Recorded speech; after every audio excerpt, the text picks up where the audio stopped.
এখন আমি তোমাদের সাথে শেয়ার করছি আমার সেকেন্ড পার্টটা। অলরেডি আমি কিন্তু সিট বেল্ট বেঁধে নিয়েছি আর এখানে ফ্লাইটে বসে রয়েছে। ফ্লাইট কিন্তু টেক অফের জন্য প্রায় রেডি হয়ে গেছে, সেটাই আমি ওয়েট করছি। আর এখান দিয়ে কিন্তু এখন এসি চালিয়ে দেওয়া হয়েছে আর অক্সিজেনের লেভেলটাও ঠিক করার জন্য অক্সিজেনটাও চালিয়ে দেওয়া হয়েছে। এখন দেখো আমরা বসে ওয়েট করছি আর এখানে অ্যানাউন্সমেন্ট চলছে। আর অলরেডি কিন্তু প্লেন এখন রানওয়ের কাছে চলে এসেছে প্রায়। এখন এখান থেকে কিন্তু টেক অফের জন্য রেডি হবে। আমি সেটার জন্য ওয়েট করছি, কারণ টেক অফ টাইমে একটু চাপ লাগে, কারণ কি মাথা আর কান বন্ধ হয়ে যায়।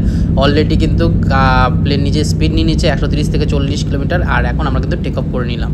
একদম বাইরে কিন্তু কুয়াশার মতো হয়ে গেছে দেখো, কিন্তু হাওয়ার স্পিডে এই কাজটা কিন্তু পরিষ্কার হয়ে যাবে। সেটাই ভিউ দেখার জন্য আমি কলকাতার ভিউ দেখার জন্য জাস্ট তাকাচ্ছি।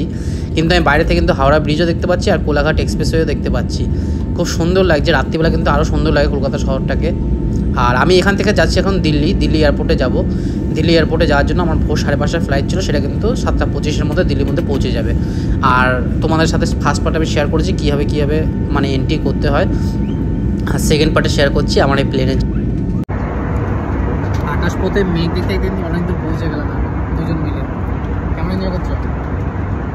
আমার বেশ ভালো লাগছে, অনেকদিন পরে বেশ দারুণ হচ্ছে। যখন উঠছিল টেক অফ করছো তখন একটু অসুবিধা হচ্ছিলো, কিন্তু এখন ঠিকঠাক আছে। এখন বেশ দেখতে যাচ্ছি, অনেকটা দূরই পৌঁছে গেছে ল্যান্ডিং।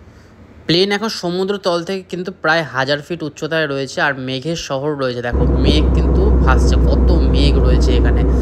আমরা এখন প্রায় 1-1.5 ঘন্টা হয়ে গেছে প্লেনে বসে আছি আর এরকম হালকা হালকা ভিউ দেখছি। আর নিচ দিয়ে অনেক ছোটোখাটো প্লেন যাচ্ছে, সেটাও দেখতে পাচ্ছি। আর এই অলরেডি আমরা পৌঁছে গেছি কিন্তু দিল্লি শহরের কাছে। এটা নিচে এখন কিন্তু গাজিয়াবাদ শহরটা দেখা যাচ্ছে, প্রায় দিল্লির কাছে আমরা পৌঁছে গেছি। এখান থেকে আর দিল্লি জাস্ট 15 থেকে 20 মিনিট লাগবে। আর অলরেডি আমরা দিল্লিতে পৌঁছে গেছি আর প্লেন কিন্তু নিজের ল্যান্ড করার পজিশনটা নিয়ে নিয়েছে। এখন কিন্তু আমরা রানওয়ের কাছে পৌঁছে গেছি। এবার দেখো এই দিল্লি এয়ারপোর্টটা দেখা যাচ্ছে, এই জাস্ট আমাদের প্লেন ল্যান্ড করলো দিল্লি এয়ারপোর্ট। আর কত রকম ফ্লাইট কিন্তু এখানে দেখা যাচ্ছে, এয়ারলাইন্সগুলো সব দাঁড়িয়ে আছে পরপর, কিন্তু পার্কিং লটে দাঁড়িয়ে আছে।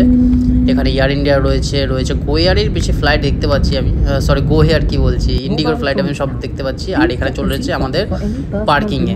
এখান থেকে আমরা কিন্তু নামবো আর নেমে কিন্তু বাসে করে যেতে হবে, আমাদের কিন্তু টার্মিনালে যেতে হবে। এই দেখো এই একটা প্লেনও ল্যান্ড করছে, লুফথানসার প্লেন ছিল এটা। আর যাই হোক আমাদের এখন গেট অ্যাটাচ হচ্ছে, এটার পরেই কিন্তু আমরা এখান থেকে নেমে আলটিমেটলি নেমে গেলাম দিল্লিতে, পৌঁছালাম। রাইট টাইমেরও আগে পৌঁছে গেছি। তো আমাদের ফ্লাইট ইন্ডিগো এয়ারলাইন্স। আলটিমেটলি বাসে উঠে পড়েছি, এখন এয়ারপোর্টে টার্মিনালে যাবো। এখন বিশাল দিল্লিতে কিন্তু আমার লাইফের সেকেন্ড টাইম প্লেন জার্নি, তাই তোমাদের সাথে শেয়ার করলাম। এর আগেও আমি এসেছিলাম, কিন্তু ওটা দিল্লি থেকে কলকাতা এসেছিলাম। এখন কিন্তু আমি দিল্লি এয়ারপোর্টে রয়েছি, এখন অ্যারাইভেলে যাব। এখান থেকে কিন্তু বাসে করে আর এই যে চলে এসেছে আমাদের লাগেজটা নিয়ে এখান থেকে বাইরে যাব। বাইরে গিয়ে আমরা উবার বা ওলা করে কিন্তু আমাদের হোটেলে যাব। এই রয়েছে আমার দুটো ব্যাগ, এটা আমরা নিয়ে নিয়েছি, বেশি লাগেজ নিইনি। কারণ কি দিল্লি থেকে আরেকটা জায়গায় যাওয়ার প্ল্যান রয়েছে, তোমরা যে ভিডিওটা দেখো তাহলে বুঝতে পারবে আমরা কোথায় যাচ্ছি। এরপরে আলটিমেটলি আমরা কিন্তু পৌঁছে গেলাম। এখন বাইরে দাঁড়িয়েছি, ট্যাক্সির জন্য ওয়েট করছি। লাগেজ নিয়ে রয়েছি। এখন আমরা চলে যাবো কিন্তু সুভাষনগর প্যাসিফিক মলের ওখানে যাবো। ভাই দিল্লি এয়ারপোর্ট খুবই সুন্দর, কি সুন্দর দেখতে দিল্লি এয়ারপোর্ট।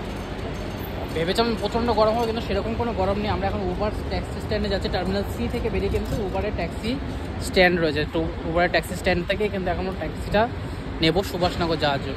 কেমন লাগছে তোমার এখানে এসে? দারুণ না? কার জন্য ওয়েট করছো এখন? গাড়ির জন্য। উবের আসবে, উবের আসলে কিন্তু আমরা যাবো। এই লাগেজ নিয়ে এখানে দাঁড়িয়ে আছি।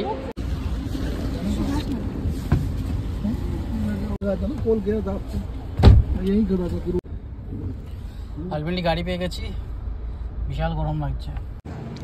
দিল্লি পাহাড়গঞ্জে এসে আমরা কিন্তু এই হোটেল রুমটা নিয়ে নিয়েছি। এখানে রয়েছে কিন্তু একটা আলমারি রয়েছে, আলমারিতে স্পেস রয়েছে। আমরা ব্যাগটা এখন বাইরে ফেলে রেখে দিয়েছি। একটা দুজনের শোয়ার মতো বেড রয়েছে, টিভি রয়েছে, টিভিটাও চলছে কিন্তু সেট বক্স দেওয়া। ছোটো একটা ফ্রিজ রয়েছে, এখানে আয়না আমি রয়েছে এসি, একটা বসার সিট রয়েছে, ড্রয়ার রয়েছে, টেলিফোন রয়েছে। আর অ্যাম্বিয়েন্সটা সুন্দরই আছে, বেশ সুন্দর আছে। আর বাথরুমটা কিন্তু বেশ বড়, বাথরুমটা অনেকটাই বড় রয়েছে আর নিট অ্যান্ড ক্লিন রয়েছে। দারুণ বাথরুমটা, বাথরুমে একটা অ্যাডজাস্টারও রয়েছে। 1500 টাকা নিয়েছে এটা একদিনের জন্য রুম। আর একটু কম হলে 1000 টাকার মধ্যে হলে আরও বেটার হতো, কিন্তু 1500 টাকা পেয়েছি আমরা।